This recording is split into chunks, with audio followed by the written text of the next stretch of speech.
Be like water. Adapt and overcome. Water never fights obstacles. It flows around them. When it meets a rock, it doesn't stop. It finds another way. And over time, it even shapes the hardest stone. Life will throw obstacles in your path.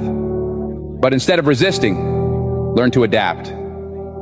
Change direction if needed, but never stop moving. Because just like water, persistence always wins in the end.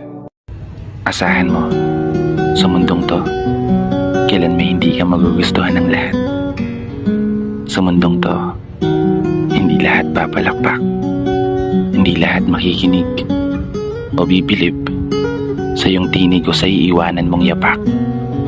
Dahil sa mundong to, may dalawang uri ka ng taong pwedeng makaharap. Una ay ang mga taong sabik na masilayan kang umangat. Ngunit sa likod nito ay ang mga taong tahimik na kamasid, naghihintay sa iyong pagbagsak. Kaya palagi mong galingan.